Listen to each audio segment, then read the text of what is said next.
La conférence va débuter sans trop tarder. Il reste quelques places. Vous savez, les derniers seront les premiers, ça peut aussi se vérifier. Au deuxième et troisième rang, il y a 7 places. Voilà. Il y en a même une au premier rang.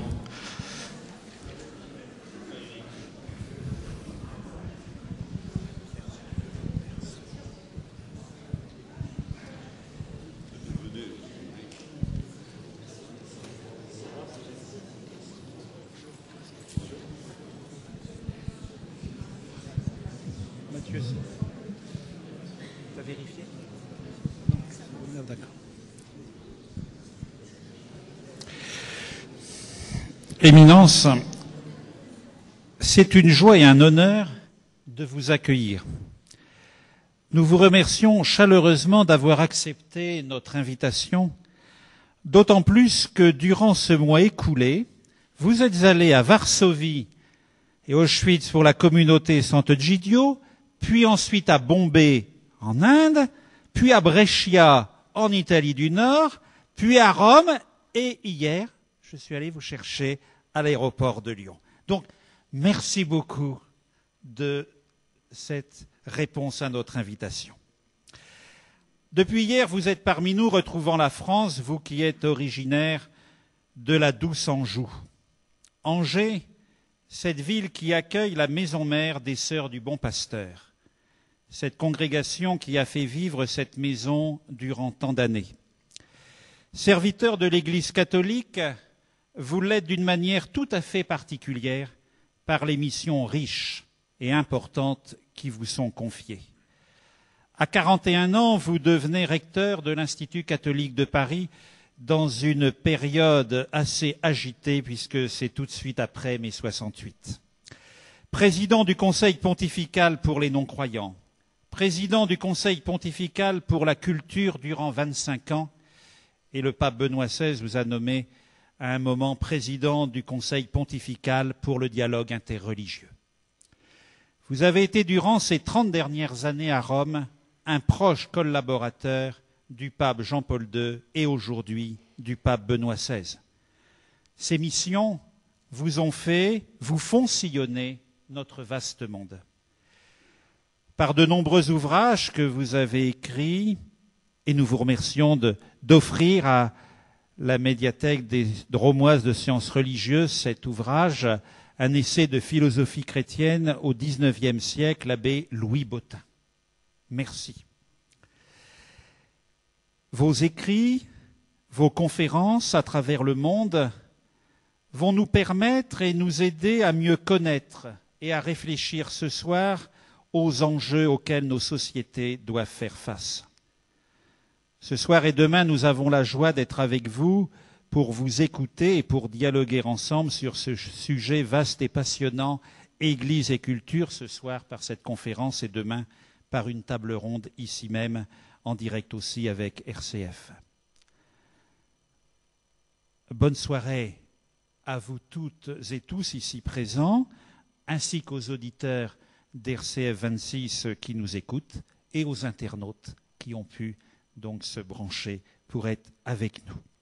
Merci encore, Éminence, d'être avec nous ce soir, demain et aussi dimanche pour la fête de Saint-Apollinaire et d'inaugurer ce soir ainsi cette maison, cette salle de conférence et aussi le pôle Église et culture. Merci. Merci.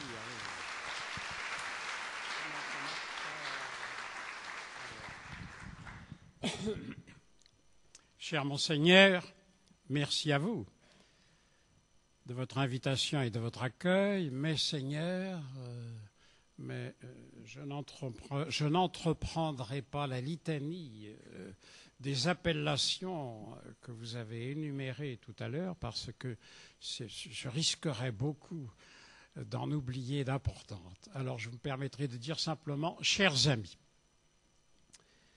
Église et culture.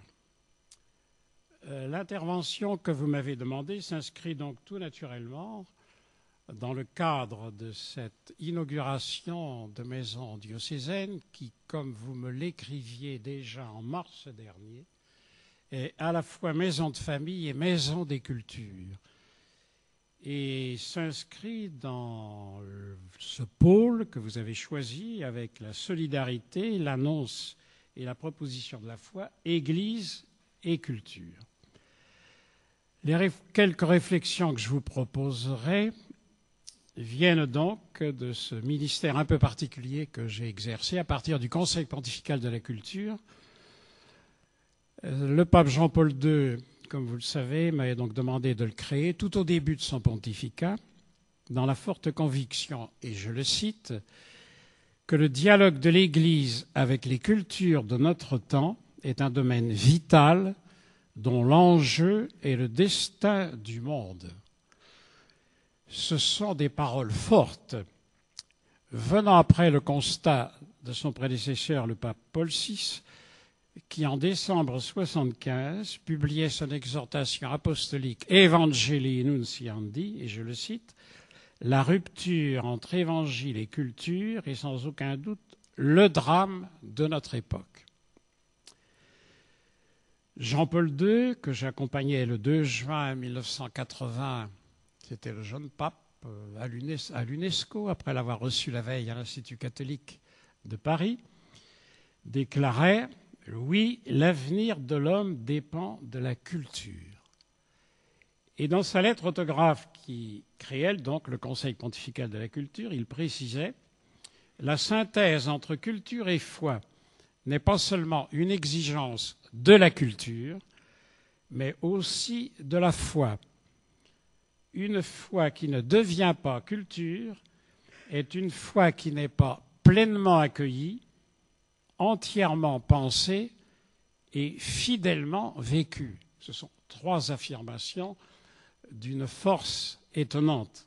Une foi qui ne devient pas culture est une foi qui n'est pas pleinement accueillie, entièrement pensée et fidèlement vécue. Il n'y a de culture, nous le savons, que de l'homme, par l'homme et pour l'homme. Or, cet homme aujourd'hui, vous et moi, l'homme moderne, comme nous disons, héritier d'un remarquable patrimoine chrétien, semble comme incapable d'en assumer les acquis pour les transmettre dans ce nouvel univers culturel qui est le nôtre et que nous qualifions d'un mot la modernité.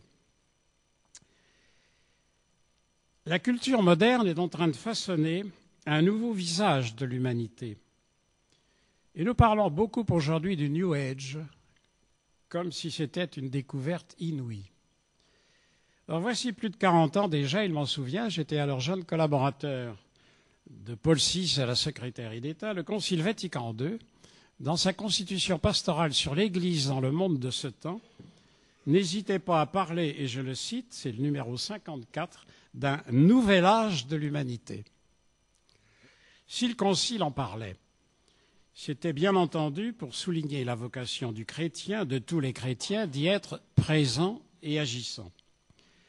L'Église, par la bouche de Paul VI, se présentait alors, c'était le 4 octobre, nous sommes à l'anniversaire, 1965, et comme il avait le sens du geste, il avait choisi la fête de Saint François d'Assise pour délivrer son message aux Nations Unies, à New York, premier voyage d'un pape devant cet aéropage. Il s'était présenté comme expert en humanité, démarche inouïe de la papauté, dans son histoire déjà bimillénaire. Le christianisme est pour l'homme.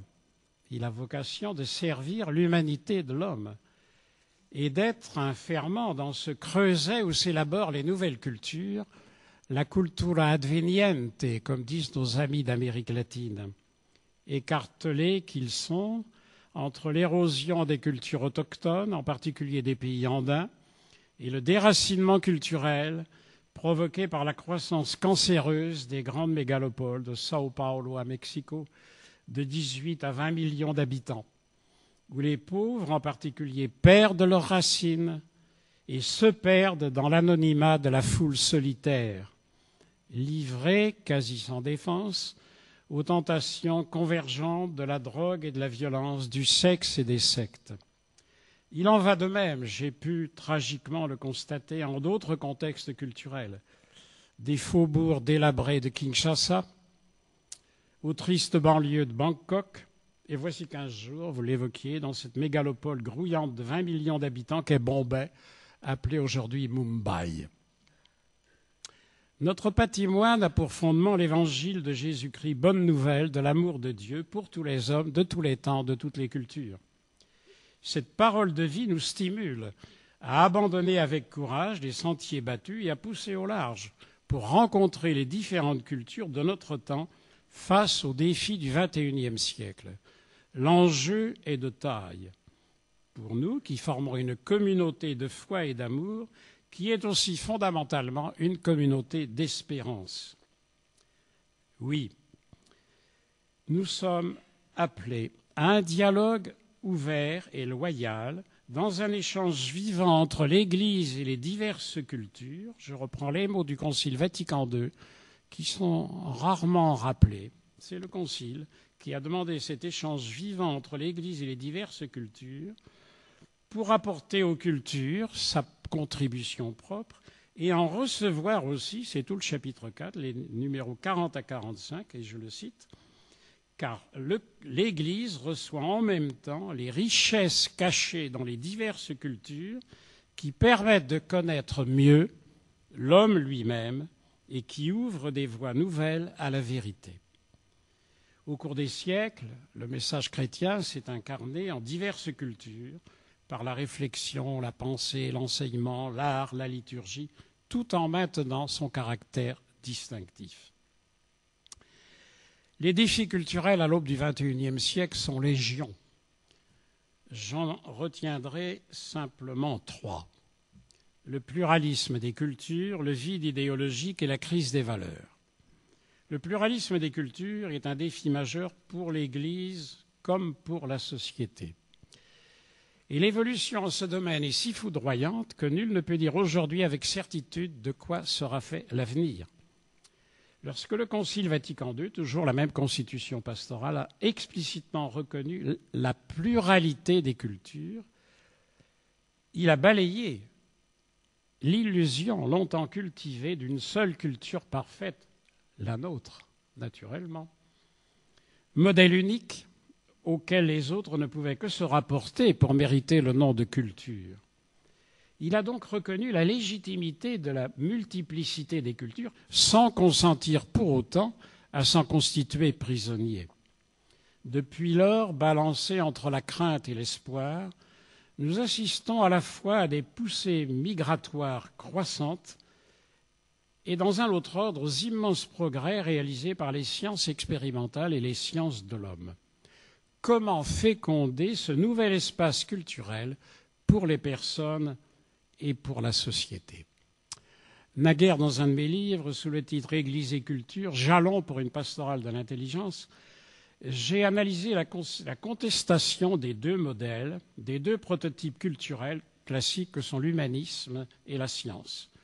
En reprenant le diagnostic cruel de Theodore Roszak, c'était dans son livre « Vers une contre-culture, réflexion sur la société technocratique et l'opposition de la jeunesse », et je le cite, « Tant bien que mal, disait-il, nous apprenons effectivement des choses en traitant le monde objectivement.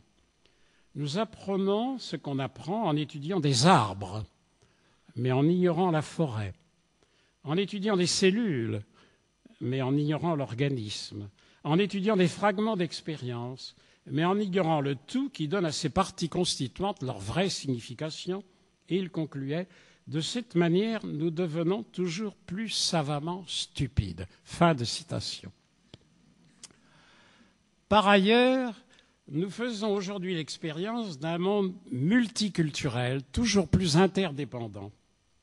Après plus d'un millénaire d'appartenance à une même tradition et le partage malgré des frontières trop longtemps fermées par des idéologies totalitaires, nous étions porteurs d'une identité de valeurs intellectuelles, éthiques et religieuses, mais nous découvrons aujourd'hui d'autres communautés humaines qui entendent développer leur richesse culturelle propre et mettre en valeur ce qui les distingue et par conséquent renforce leur identité propre.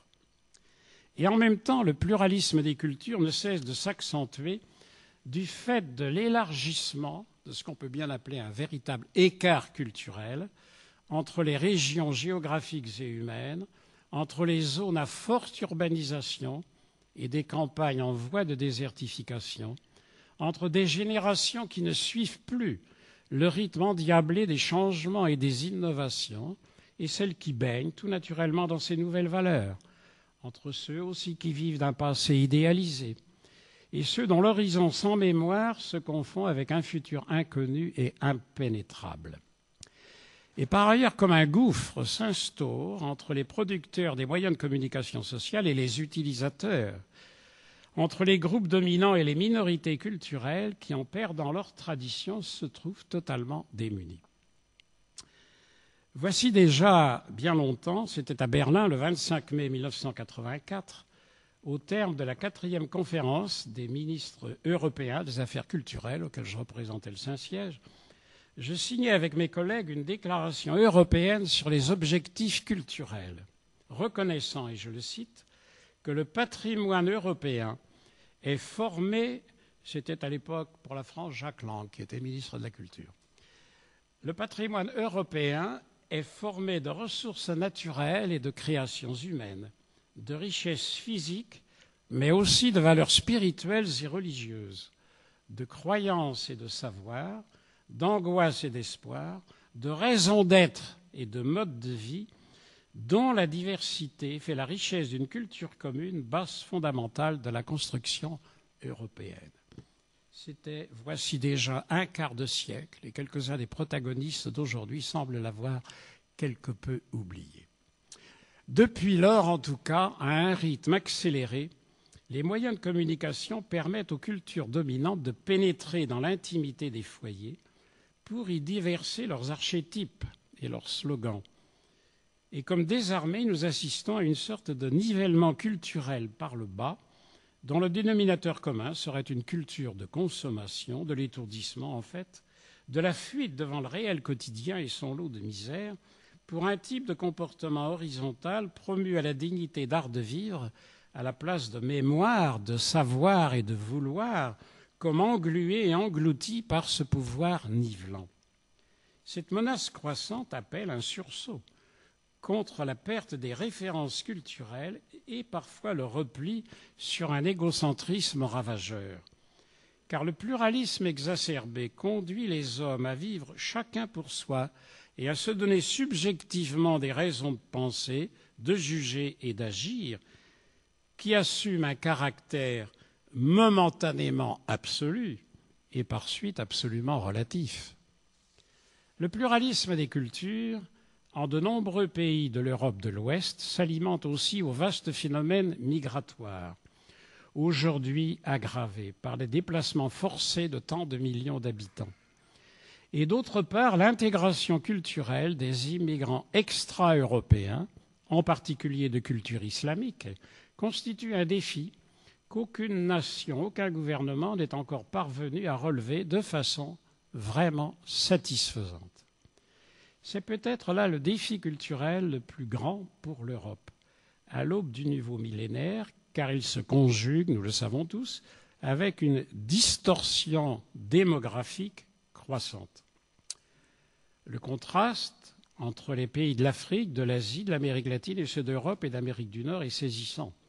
De côté de grandes familles, avec des nuées de jeunes pleins de vie, je les ai encore dans ma mémoire de ces semaines passées, et de l'autre, ce que nous appelons pudiquement, parfois, mais croissantes, des familles éclatées, monoparentales et de fait, souvent, parfois, dans certaines villes, des mamans sans mari et des enfants solitaires. Alors, dans cette situation, il me semble que, contrairement au pronostic d'un Japonais particulièrement myope qui a fait les délices des médias, ce n'est pas à la fin de l'histoire que nous assistons, mais à son mouvement accéléré et frénétique aux conséquences imprévisibles. C'est dire, d'un mot, de deux, que le pluralisme des cultures est une richesse et un défi. Comment contrebalancer les effets destructeurs d'une sous-culture commerciale qui doit sa domination à l'argent et à l'idéal de consommation à outrance? Comment affronter ce défi qui mine les valeurs spirituelles de l'être au profit de l'avoir? Il engloutit le sens de l'absolu dans le périssable et il avilit l'amour dans la jouissance. Comment surmonter par surcroît les deux tentations antagonistes du repli sur soi et du fondamentalisme, source de violence fanatique, et à l'opposé le relativisme, source de scepticisme, sinon dans un nouvel humanisme capable d'accueillir les valeurs de la culture, des cultures, dans la diversité de leur expression, de l'humanité de l'homme, ce que les anciens, mes maîtres, appelaient les grands transcendantaux, Els et unum et verum et bonum et pulchrum convertuntur, et que j'ai proposé à l'UNESCO dans un nouveau contexte pour me faire entendre comme les valeurs transculturelles. Et j'ai dit le un, le bon, le vrai et le beau. Le pluralisme, le vide idéologique. Parce qu'ils vivent dans le monde sans être du monde, les chrétiens partagent le devenir historique des hommes et des sociétés sans jamais s'identifier à leur avenir. Le temps n'est pas si lointain, je l'ai vécu en première ligne au lendemain de Paris, où l'intelligentsia dominante de l'Occident considérait le marxisme, je cite Jean-Paul Sartre, comme l'idéologie universaliste triomphante, susceptible de fournir les raisons de vivre, de penser, d'agir à tout homme, en tout temps et en tout lieu. Cette séduction exercée sur des millions d'hommes, à traits affectifs et non critiqués, s'est engloutie dans les absurdités monstrueuses du goulag et du génocide cambodgien. Mais comme dit le proverbe malgache, il tombe, mais en restant appuyé sur d'autres arbres. Si le marxisme-léniniste athée s'est irrémédiablement écroulé comme séduction idéologique, l'idéologie antagoniste du néolibéralisme matérialiste, aujourd'hui dominante, mutile l'homme, elle aussi. L'économie moderne, qui depuis plus d'un siècle, ne l'oublions pas, a créé tant de richesses et a libéré l'homme de tant de servitudes, en a aussi produit de nouvelles. L'inflation, le chômage, l'instabilité sociale, la société à deux vitesses. Et par surcroît, l'identification est abusive entre le développement technique, l'expansion économique et le progrès moral. Aux désillusions qui sont nées de la société industrielle ont succédé les utopies dérivées de l'hédonisme et du pragmatisme. Mais en même temps, le surdéveloppement d'un matérialisme grossier engendre l'insatisfaction d'un sous-développement spirituel et moral et tout simplement humain. C'était l'un des thèmes de l'encyclique sociale du pape Jean-Paul II, Centesimus Annus. Notre monde est un monde blessé, dans lequel beaucoup d'hommes éprouvent une angoisse existentielle dans une atmosphère débilitante. Car le trop-plein des idéologies a fait place au vide de sens, à l'amenuisement de la mémoire et à l'appauvrissement de l'idéal. La récente encyclique de Benoît XVI, Caritas in Veritate, nous appelle à un sursaut anthropologique pour remettre l'homme à sa place, qui est primordiale, dans un développement intégral et solidaire, comme le proposait déjà le pape Paul VI, dont j'étais jeune collaborateur, dans son encyclique Populorum Progressio, qu'il me demandait de présenter à la salle de presse du Saint-Siège à Pâques 67. C'était ma première conférence de presse, il y a donc un peu plus de 40 ans. J'en viens à mon troisième et dernier notation, la crise des valeurs et des modèles.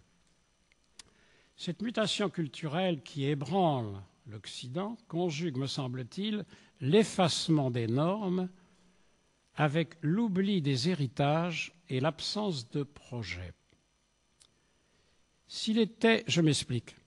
S'il était possible de parler de modèle dans la société industrielle, il semble plus juste de définir la société post-industrielle par l'émiettement des valeurs et la disparition des modèles.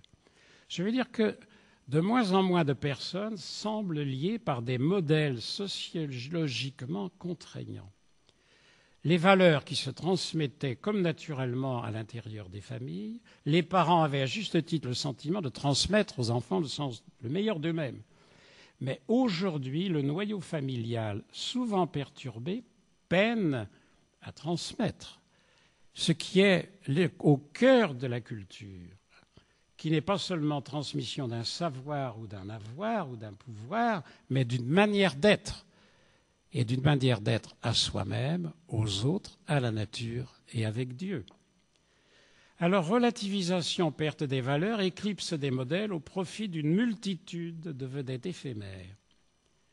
D'un mot, la société industrielle possédait une réelle homogénéité de valeurs et une grande diversité de conditions de vie.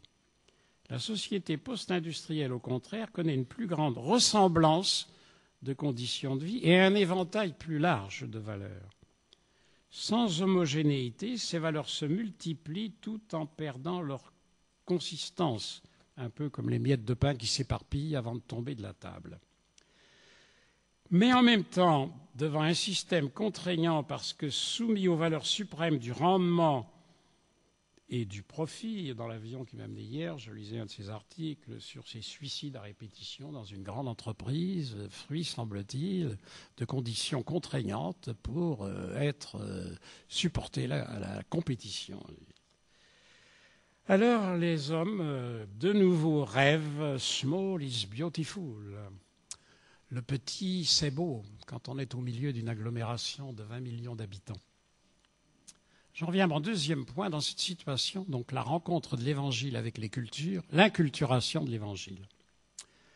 La foi s'inculture. J'ai cité le pape Jean-Paul II créant le Conseil pontifical de la culture.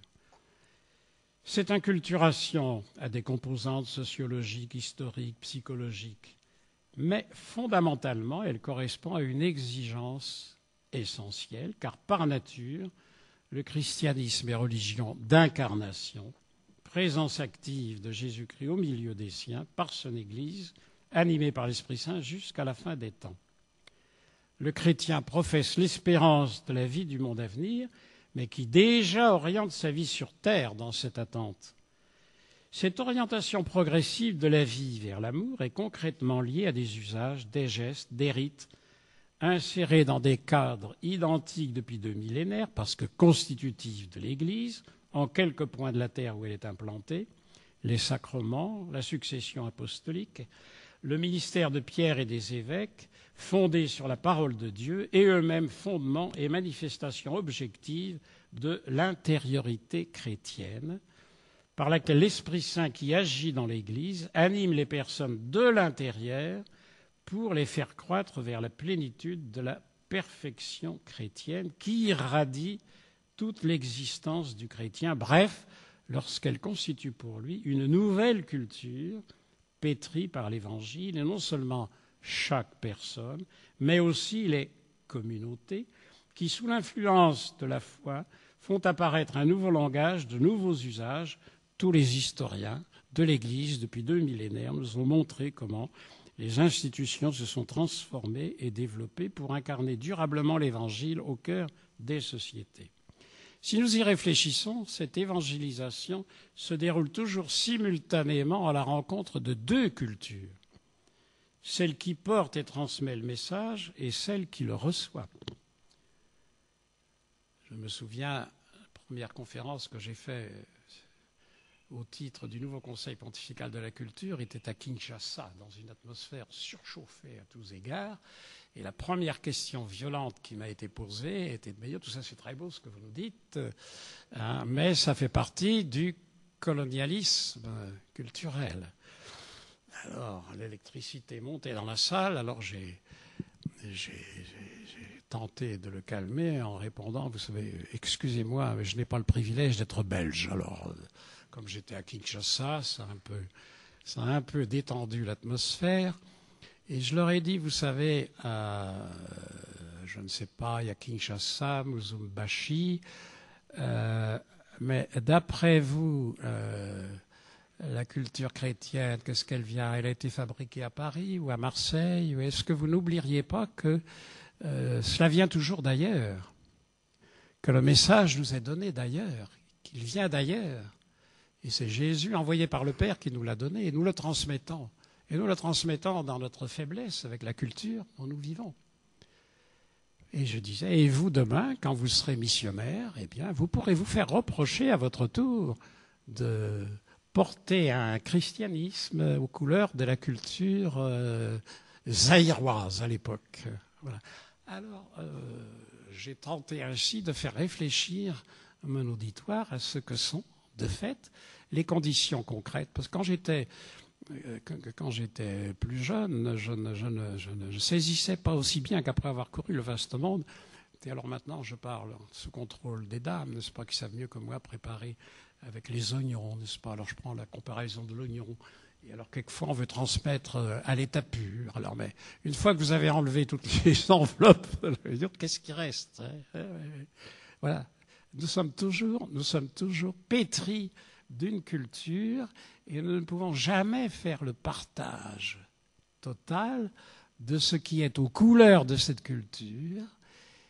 Et quand nous vivons des moments historiques comme le nôtre, si tout le monde est d'accord pour garder l'essentiel et changer de l'accessoire, les désaccords commencent, croyez-moi, quand il s'agit de définir ce qu'est l'essentiel et ce qui ne l'est pas. Mais c'est le rôle des pasteurs qui sont en charge de chaque église locale. L'originalité du christianisme, effectivement, est d'être une religion incarnée. Alors, la rencontre des deux cultures. Le message chrétien ne se présente jamais dans un vide culturel.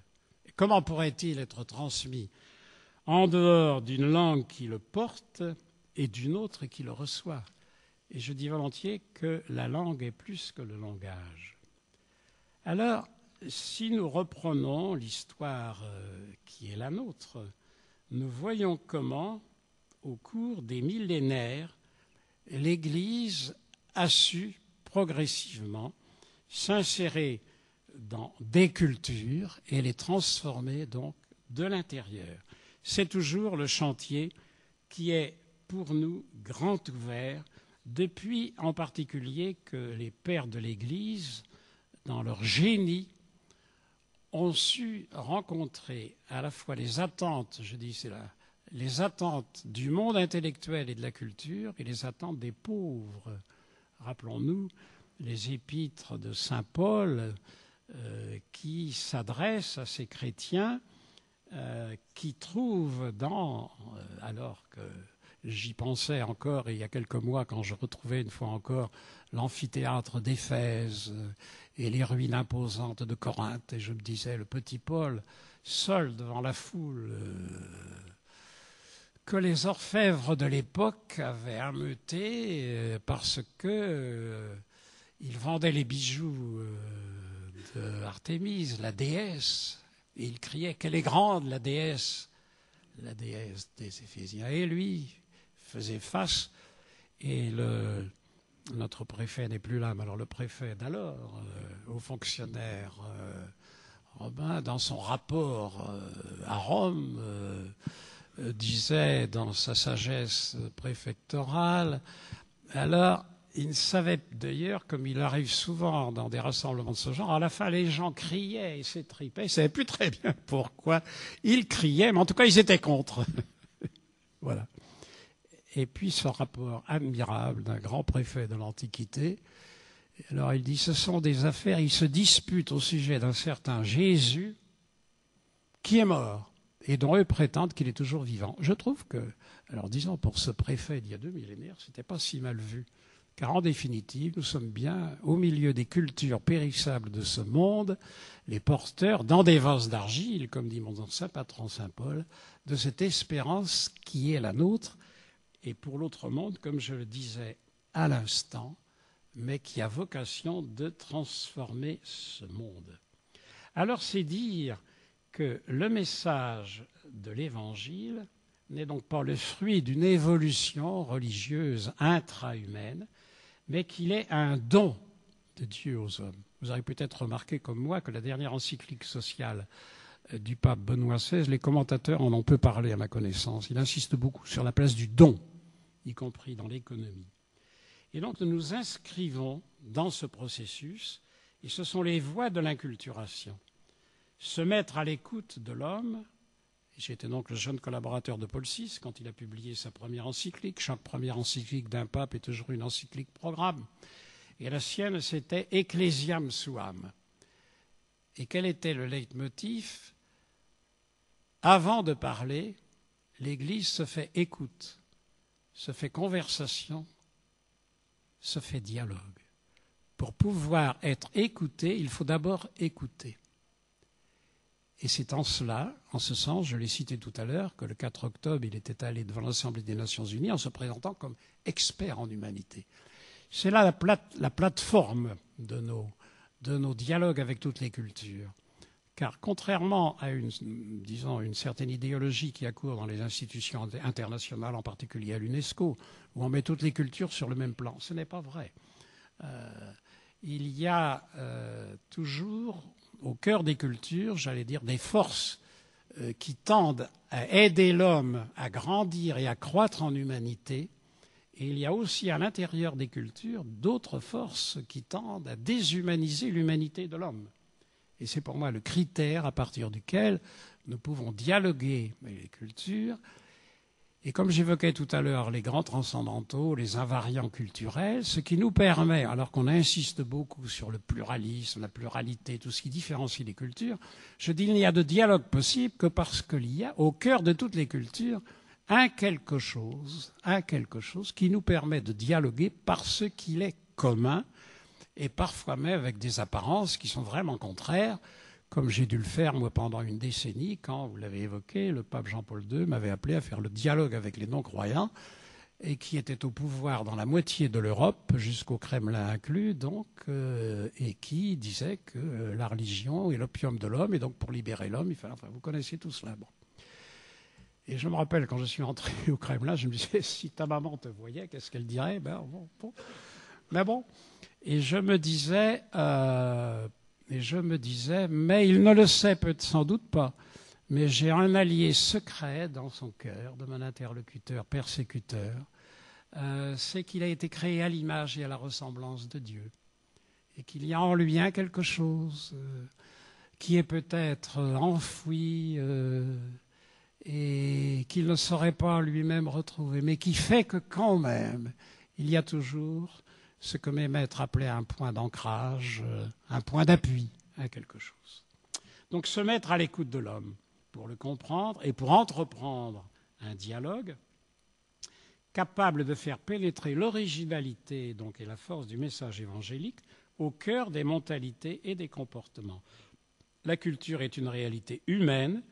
Rien de ce qui est humain ne saurait être étranger à la vocation chrétienne.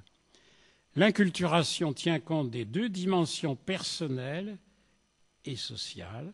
C'était Paul VI que j'évoquais. Il importe d'évangéliser non pas de façon décorative, comme par un vernis superficiel, mais de façon vitale, en profondeur et jusque dans les racines, la culture et les cultures de l'homme, dans le sens riche et large que ces termes ont dans le Gaudium et Spes et qui partent toujours de la personne et qui reviennent toujours au rapport des personnes entre elles et avec Dieu. Parce que nous sommes souvent prisonniers des concepts. Et moi-même, je parle du dialogue de la foi et des cultures, mais Monsieur Foy n'a jamais rencontré Mademoiselle Culture sur le trottoir même de Valence. Enfin bon, ce sont toujours des hommes et des femmes qui sont porteurs d'une foi et qui vivent sans le savoir des cultures. Et comme j'ai le privilège de courir à travers le vaste monde, je vois bien comment, même si, j'allais dire, les jeunes garçons et filles de notre temps sont un peu habillés à leur manière, un peu de la même manière à Kinshasa, à Tokyo, à Oslo, à São Paulo, quand vous parlez avec eux, ils ont des façons de parler qui sont tout à fait différentes. Ils seraient très surpris, ils sont surpris quand on leur dit que c'est un fruit de la culture. Mais quand je rentre dans mon Anjou natal une fois par an, je m'aperçois que les façons, non seulement de s'habiller, ce qui est le plus évident, mais le plus extérieur, mais de penser, de se comporter, ont beaucoup changé en un demi-siècle. Je me rappelle, un dimanche, c'était ma sœur, je dis, tiens, on pourrait faire... Elle me dit, ça se fait pas. Je lui dis, mais écoute, Jeanne... quand on est plus jeune, ça se faisait. Elle me dit, mais ça ne se fait plus. Et elle me dit, pourquoi? Alors, évidemment, parce que quand on vit dans une culture déterminée, on ne s'aperçoit pas que les choses changent. Alors, celui qui a le privilège de revenir à l'espace d'un an, se dit, tiens, alors pourquoi? Alors, c'était, entre parenthèses, là, une des raisons pour lesquelles le pape a voulu créer, Jean-Paul II, a voulu créer le Conseil pontifical de la culture pour aider l'Église à prendre conscience de ce phénomène qu'est la culture, à se demander, à prendre conscience qu'elle change, à se demander pourquoi elle change et sous quelles influences, et donc pour essayer d'insérer l'Évangile dans ces forces qui sont toujours à l'œuvre et qui ne cessent de transformer les cultures. Voilà. Alors, c'est pourquoi il disait, en nous recevant le Conseil de la culture, nous ne pouvons pas ne pas évangéliser. Tant de régions, de milieux culturels restent encore insensibles à la bonne nouvelle du Christ. Je pense aux cultures de vastes espaces du monde en marge de la foi, mais je pense aussi à de larges secteurs culturels dans les pays de tradition chrétienne qui aujourd'hui semblent indifférents, sinon réfractaires à l'Évangile. Alors, inculturer l'Évangile, ce sera toujours donc discerner. Dans ma jeunesse étudiante, j'étais naturellement membre responsable de ce qu'était la GEC, donc dans mon petit élément. Et à cette époque, que ce soit la JAC, la GEC, la GIC, la JOC, ainsi de suite, il y avait une trilogie, un triple slogan, c'était « voir, juger, agir ». Comme disait le sage du grand siècle, avec cet imparfait du subjonctif qu'à part vous et moi, plus personne ne comprend, voir le pire des règlements de l'esprit et de voir les choses comme on voudrait qu'elles fussent et non point comme elles sont. Et donc voir la réalité des cultures, juger, mais non pas comme un sociologue, ni comme un politique, mais comme quelqu'un qui transmet l'Évangile, et agir pour y insérer donc le levain dans la pâte. C'était un des livres de chevet des séminaristes que j'étais il y a un demi-siècle, le levain dans la pâte. Bien. Mais bon, donc discerner les valeurs culturelles susceptibles d'être enrichies par la force de l'Évangile, et donc rejoindre ce qui est au cœur des cultures, l'âme même des cultures, et répondre à leurs attentes les plus élevées, même si elles sont souvent les plus latentes, en les faisant croître. Un processus long qui requiert une longue persévérance quand il s'agit de transformer de l'intérieur les modèles de comportement, les critères de jugement, les valeurs dominantes, les habitudes, les coutumes qui caractérisent la vie de travail et de détente familiale, sociale, économique et politique. L'une des tentations des cultures sécularisées que nous vivons, c'est d'établir un mur entre le privé et le public et de dire dans le privé, enfin, très bien, mais dans le public, n'apparaissons pas. Ce qui est nier, évidemment, l'action millénaire de l'Église qui, tout en respectant l'autonomie des réalités terrestres, n'a cessé de les transformer en y incarnant les valeurs de l'Évangile. Et donc, nous ne saurions, dans la situation où nous sommes, nous contenter de dénoncer, c'est relativement facile, les valeurs anti-évangéliques, mais rechercher ce que je disais à l'instant, donc, pour inculturer la foi, trouver les attentes spirituelles, les pierres d'attente, les points d'ancrage, les espérances, latentes, mais opérantes dans le cœur de nos contemporains.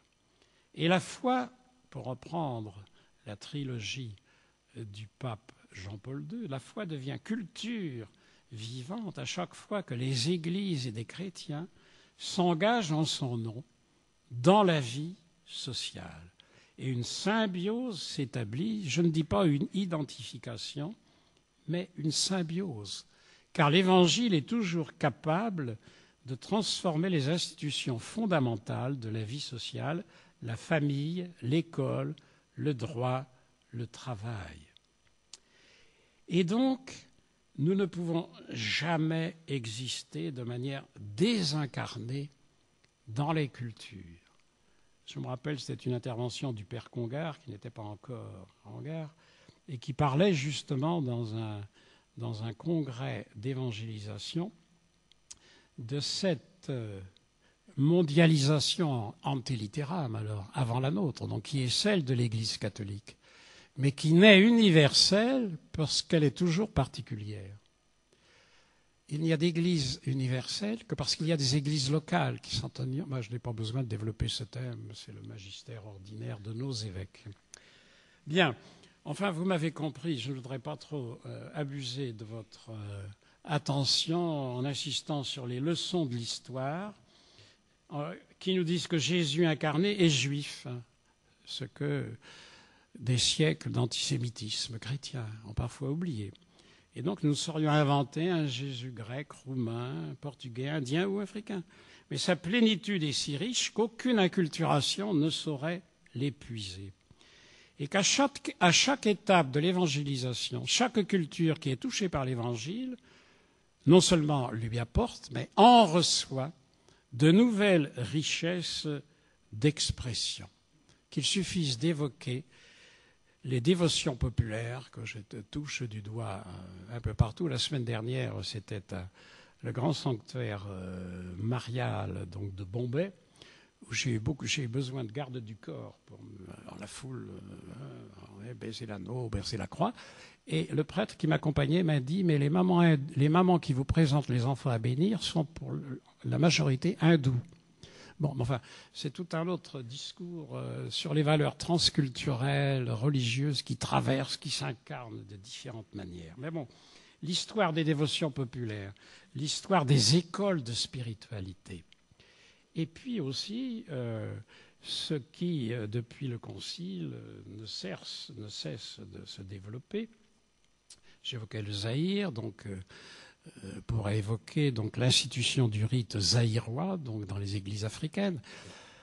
Et j'ai eu la grâce de participer à tous les synodes d'évêques donc pendant plus d'un quart de siècle, et donc tous les synodes des églises d'Afrique, d'Asie. Et à chaque fois, nous avons eu donc ces liturgies dans lesquelles s'exprime toujours, et c'est la sève de l'Église dans le sacrement de l'Eucharistie. Plus récemment, l'un des derniers colloques que j'ai fait à Beyrouth, colloque donc méditerranéen, bon, j'ai donc célébré le lundi en maronite, le mardi, rassurez-vous, mes hôtes secourables, il y avait sur une page le français, et puis sur l'autre page, alors donc le lundi le maronite, le mardi le syriaque, le mercredi le grec, le quatrième jour, donc tous les jours de la semaine, j'ai célébré la même Eucharistie dans des rites différents.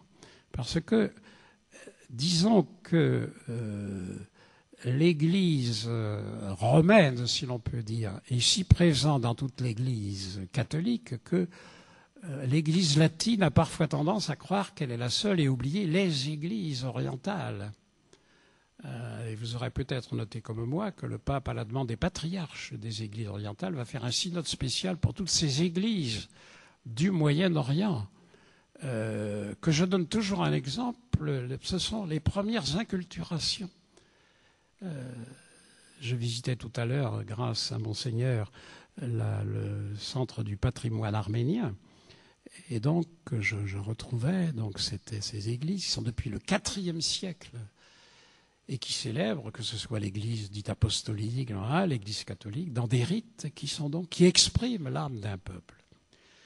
Nul n'est une île, disait Thomas Merton, dans la nuit privée d'étoiles. Que dirait-il aujourd'hui? Nous sommes immergés dans un océan d'images, submergés par un flot de nouvelles, nous avons une invasion d'images.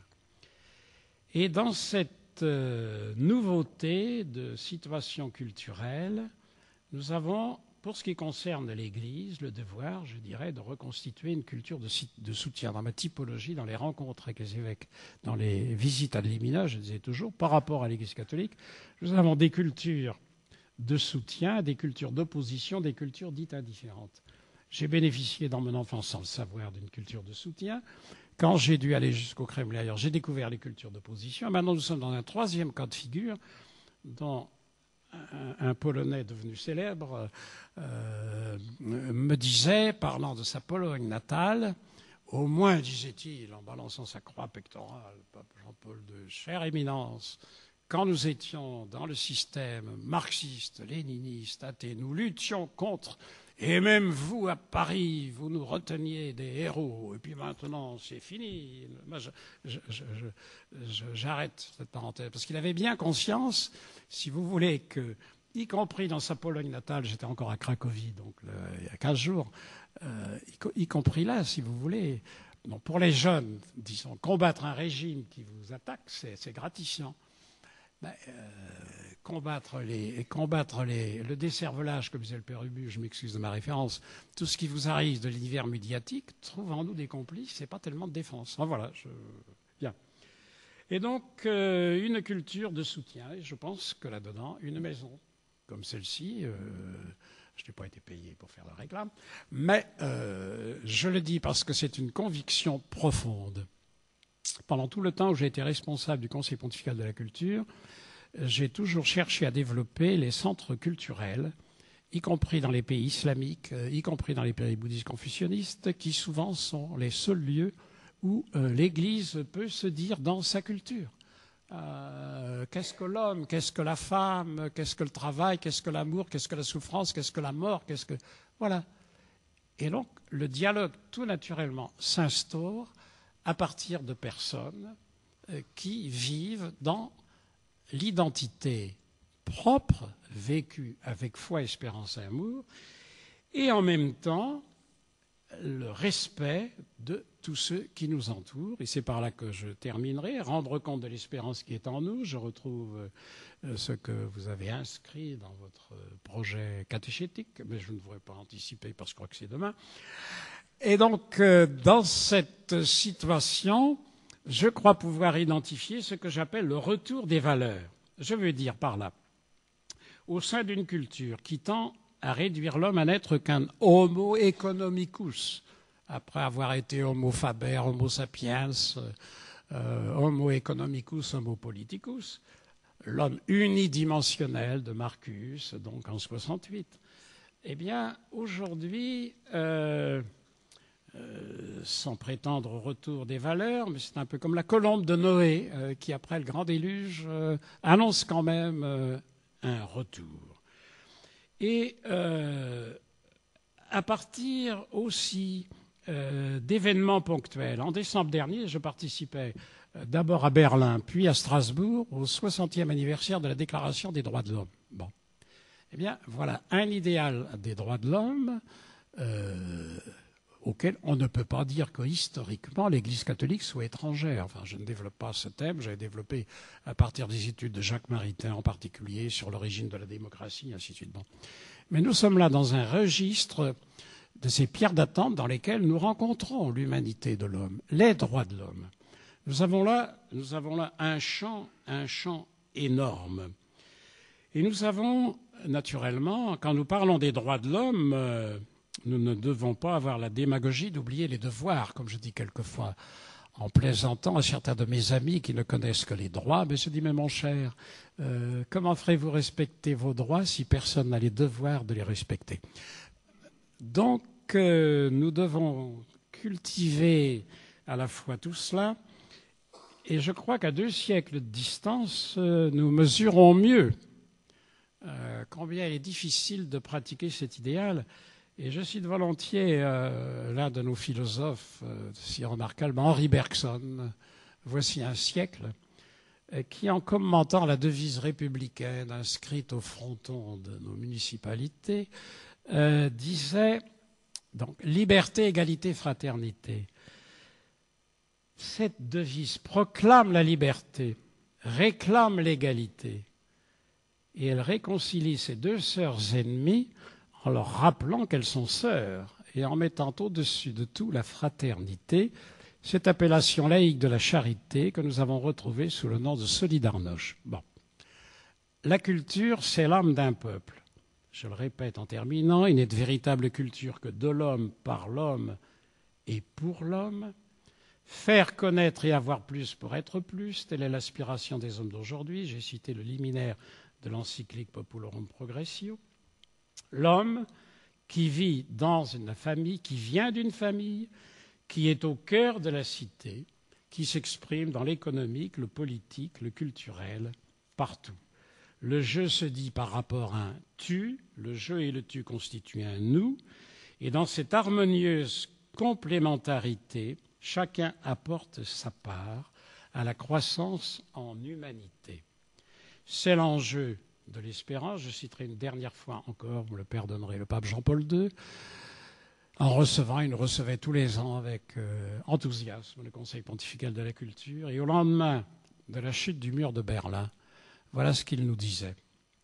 Des murs se sont écroulés, des frontières se sont ouvertes, mais des barrières énormes se dressent encore entre les espoirs de justice et leur réalisation, entre l'opulence et la misère, cependant que les rivalités renaissent dès lors que la lutte pour l'avoir prend le pas sur le respect de l'être. Un messianisme terrestre s'est effondré et la soif d'une nouvelle justice jaillit dans le monde. Une grande espérance s'est levée de liberté, de responsabilité, de solidarité, de spiritualité. Cet immense espoir de l'humanité ne doit pas être déçu. Tous, nous avons à répondre aux attentes d'une nouvelle culture humaine. Cette tâche exige notre réflexion et réclame nos propositions. Aux femmes et aux hommes de culture, il revient de penser cet avenir à la lumière de la foi chrétienne qui les inspire. D'est en ouest et du nord au sud, l'histoire en mouvement remet en cause un ordre qui reposait d'abord sur la force et la peur. Cette ouverture vers de nouveaux équilibres requiert sage méditation et audacieuse prévision. Merci de votre patience et d'ouvrir et de continuer à travailler dans ce chemin si largement ouvert à partir de cette maison. Je ne peux pas, en terminant, ne pas me réjouir publiquement et applaudir cette réalisation extraordinaire. Merci.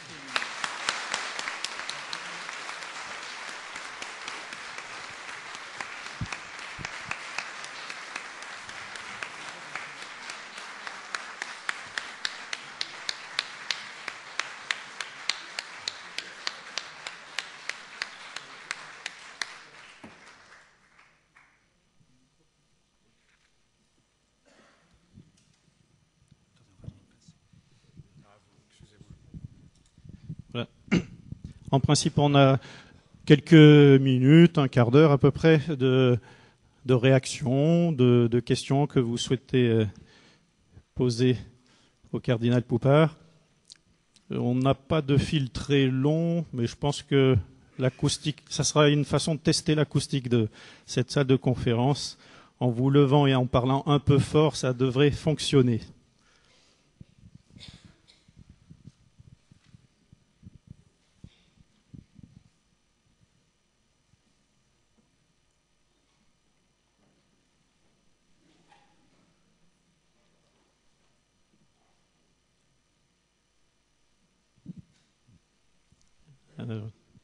Jacques.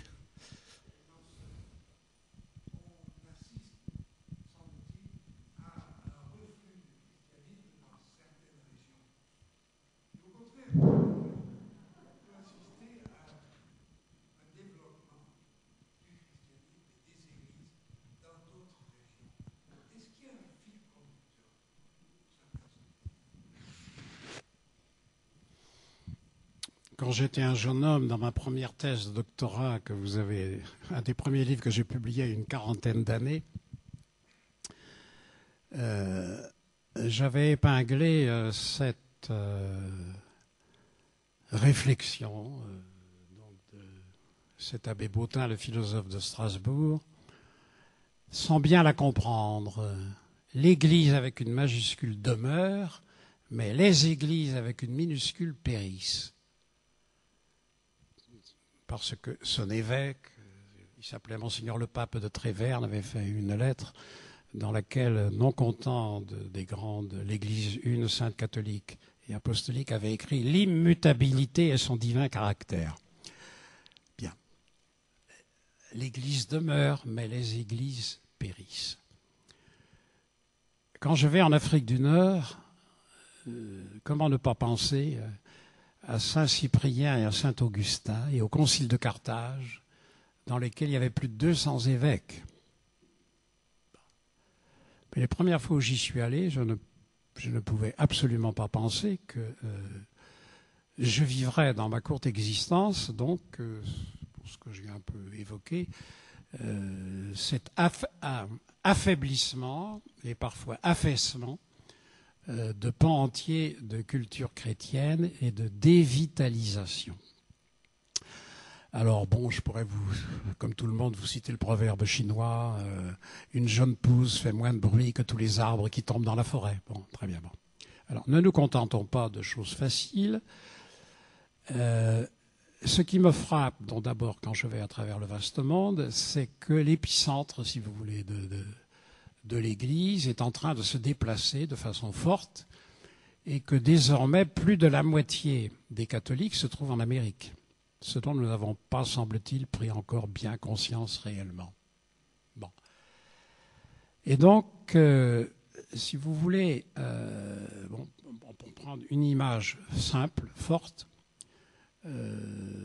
J'évoque souvent, quand je suis à Rome, le Mare Nostrum, donc des Romains, avec je schématise, un sud riche, prolifique, musulman et fier de l'être, et un nord, globalement, par rapport à lui, riche, peu fécond, puisque l'Italie où j'habite est au-dessous du seuil de reproduction que l'un, et qui a honte de ses racines chrétiennes. Et qui ne veut pas... Donc ce déséquilibre ne peut pas durer indéfiniment. Mais par contre, si je me déplace en Amérique, les mêmes causes produisent les mêmes effets, mais c'est, comme dirait l'humoriste que je ne suis pas, mais c'est exactement le contraire. C'est-à-dire, c'est toujours le sud, pauvre, prolifique, qui remonte vers le nord, avec la différence que ce nord était plutôt ce capitalisme protestant, et que maintenant, le cardinal archevêque de Chicago me disait dans mon diocèse, en 2015, la majorité de mes fidèles sera latino-américaine. Et donc, si nous voyons nous dévitaliser d'un côté l'océan Atlantique, nous voyons revitaliser de l'autre côté du même océan Atlantique. Et si je vais vers les autres océans Indien et Pacifique, ce que j'observe, c'est que si en Inde, par exemple, les chrétiens sont, c'est de l'ordre de 3%, mais sur une population d'1 milliard, 200 millions d'habitants, c'est pas très bien, c'est quand même une vingtaine de millions. Et j'observe que ces chrétiens sont une minorité agissante. Si de l'Inde je retourne au Japon, j'évoquais avec quelques-uns d'entre vous, j'étais frappé entre Tokyo et Nagasaki, donc, de voir que les Japonais, qui veulent toujours dans leur anglais le best, n'est-ce pas toujours le meilleur, comme ils n'ont pas une conception dogmatique de la religion, pour faire bref, alors le meilleur, je crois que pour la naissance, c'est le shintoïsme, le taoïsme. Pour la mort, c'est le bouddhisme, la souffrance, mais pour le mariage, c'est l'Église catholique. Et je dis ça quelquefois dans un pays où le mariage tout court, et non seulement le mariage catholique, est plus battu en brèche. Alors on a donc discuté à la base des conseils pastoraux, des diocèses, et puis on a fait remonter à Rome. Et donc on a inventé une liturgie qui propose les plus beaux textes sur l'amour humain et divin de la Bible, la meilleure tradition de l'Église. Et donc on célèbre un mariage qui n'est pas un mariage chrétien, mais selon l'idéal chrétien. Et le cardinal archevêque de Tokyo me disait que le curé de sa cathédrale lui a dit un jour, mais ça fait maintenant des milliers de mariages, on a fait comme ça. Pourquoi est-ce qu'on n'inviterait pas tous ces ménages à marier? Alors, le bon cardinal, avec un rire japonais que je ne saurais imiter, ma culture est limitée, disait « Oh, ma cathédrale, le pépiment des petits-enfants ».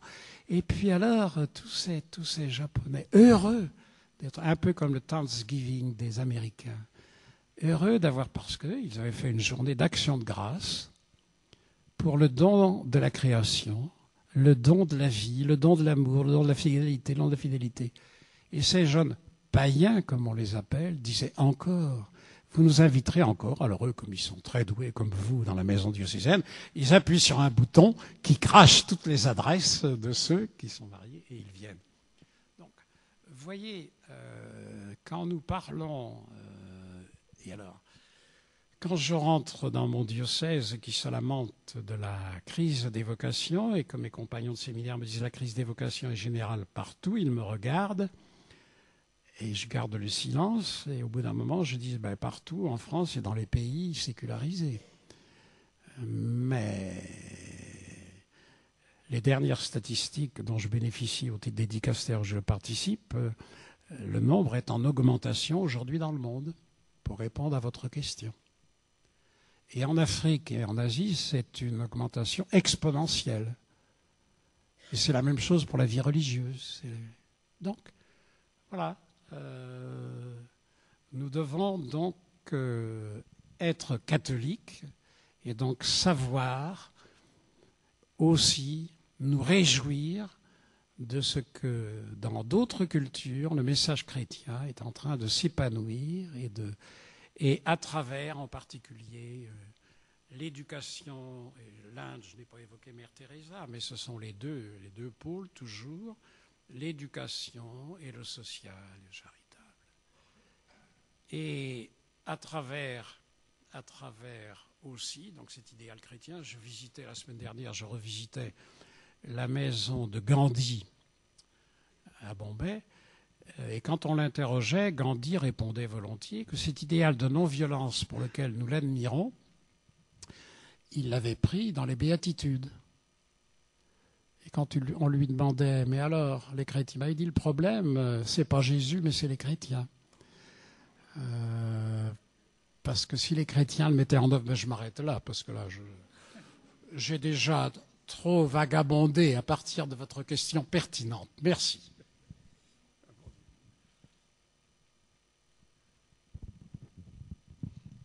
Autre question ou remarque, suggestion? Il y a une main là-bas qui s'est levée, non? C'est une fausse alerte. Fausse alerte. Maintenant, vous n'êtes plus obligé d'avoir une bonne voix, parce que Mathieu a trouvé un micro.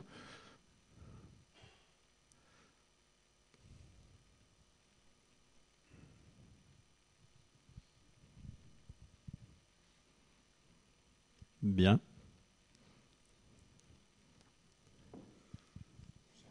C'est bien, on peut conclure en disant leur Dieu c'est leur ventre, parce que c'est peut-être ce qui est en train de se passer. Ah.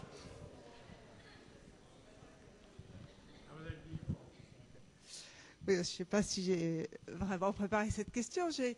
Mais cette semaine, un enfant me posait la question si Adam et Ève n'avaient pas mangé de l'arbre du bien et du mal, est-ce que nous serions devenus modernes? Et j'ai trouvé la question difficile. Donc j'ai tâché d'y répondre sur différents points. Et je l'ai posé à mes collègues aussi, qui sont des chercheurs. Et il a fallu un petit peu insister pour qu'ils entrent dans le sujet. Mais ils sont bien entrés. Je ne saurais pas dire exactement tout ce qu'ils ont dit, mais nous étions... il y avait une jeune fille de Singapour vivant aux États-Unis, un Polonais qui vit aux États-Unis, un Indien, justement, puisque vous évoquiez ces pays-là, dont je ne crois pas qu'il soit chrétien, qui a trouvé ça très intéressant. Et parmi les choses qu'il a évoquées, il a évoqué le fait que, c'est un problème qui touche les scientifiques, la dissection animale. Il me dit, il comprenait bien d'ailleurs l'intérêt éventuel de la dissection animale, nous travaillons dans la biologie, mais il me dit, moi je suis végétarien, et donc c'est quelque chose qui me serait de toute façon tout à fait impossible, quelle que soit la manière dont je peux juger que c'est pertinent ou utile. Et bon, nous avons discuté beaucoup de choses, mais qu'est-ce que vous répondriez à un enfant qui se pose la question, le bien et le mal, est-ce que Adam et Ève, est-ce que ça nous empêche de progresser? Car c'était ça la question de l'enfant. Il faut se méfier des questions des enfants parce que c'est l'âge métaphysique. Et ce sont les questions quand on... Ce que j'aimerais savoir, c'est ce que vous avez répondu.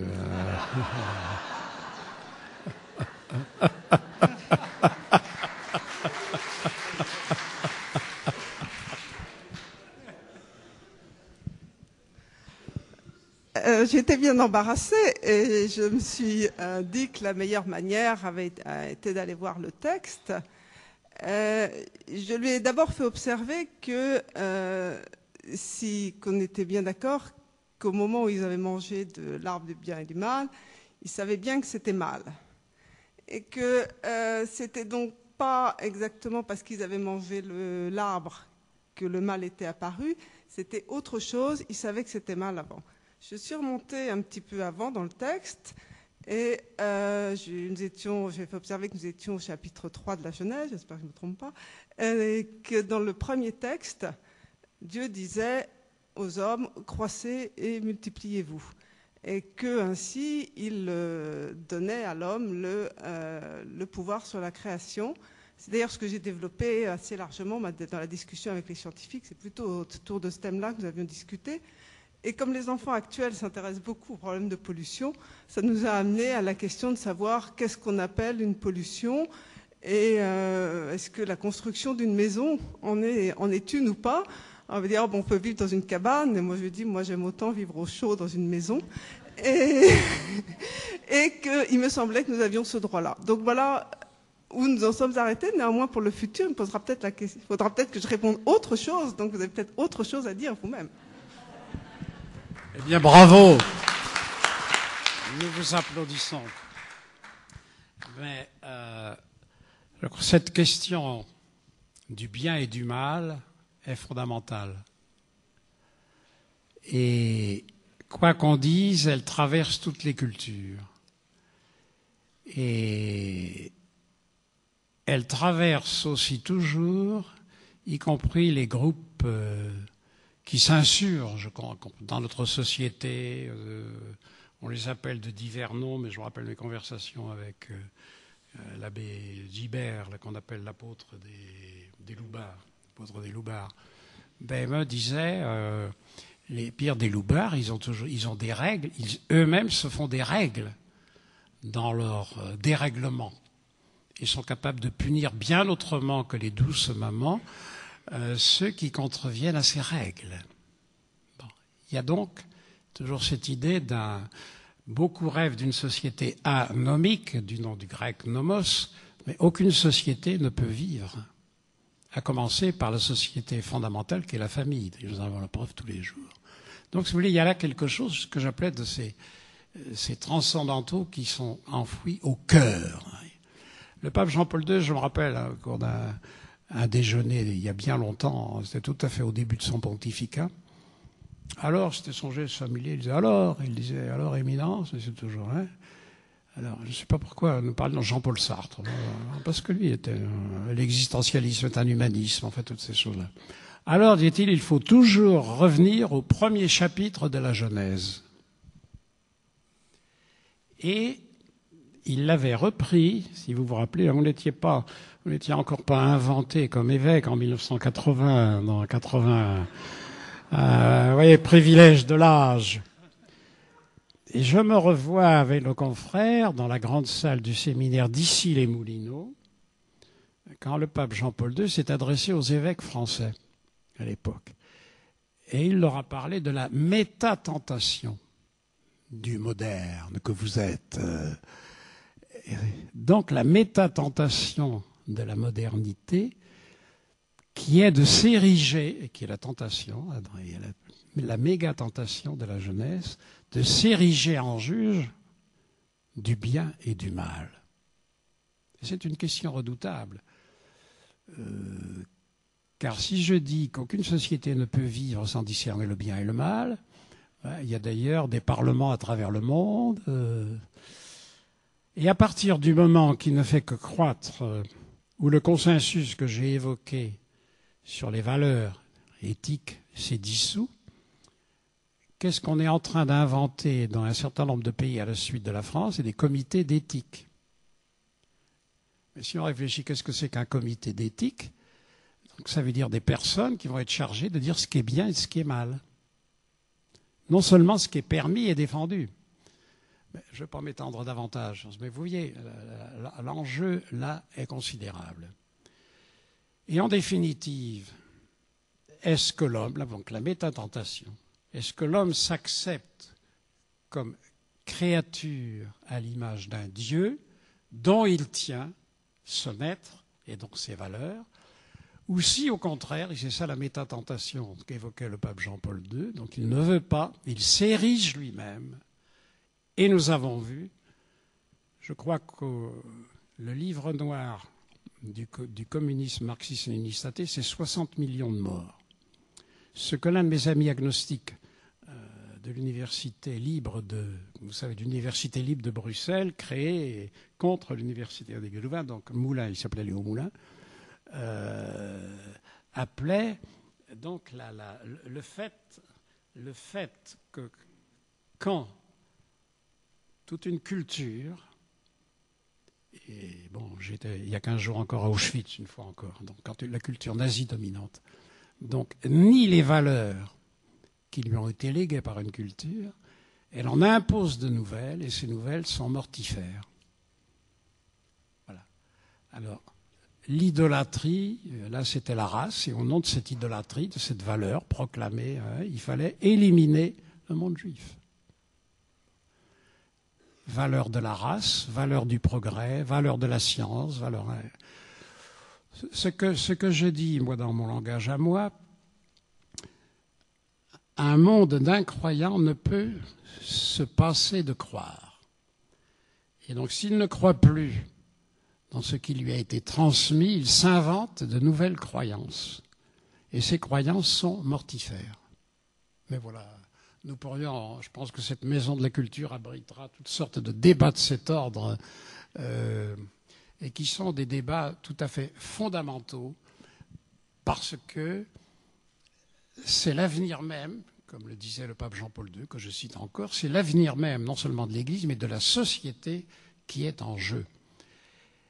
Et cela, d'autres donc, qui se professent aujourd'hui volontiers agnostiques dans notre société, le reconnaissent et éprouvent le besoin justement de dialoguer avec des chrétiens qui ont des convictions pour partager sur les valeurs et se demander donc comment pouvons-nous construire une nouvelle société, une société dans laquelle nous ne partageons pas donc les mêmes cultures qui irriguent la société.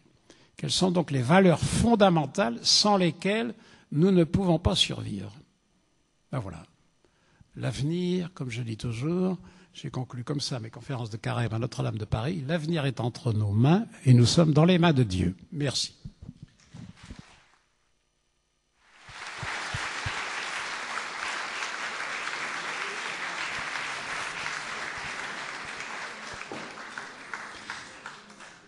Merci, Éminence. Nous pourrons continuer un débat avec vous donc demain. Demain, journée porte ouverte donc de 9h à 17h pour visiter la maison. Il y aura différentes animations. Et le cardinal Poupart sera à une table ronde retransmise en direct sur RCF entre 10h et 11h.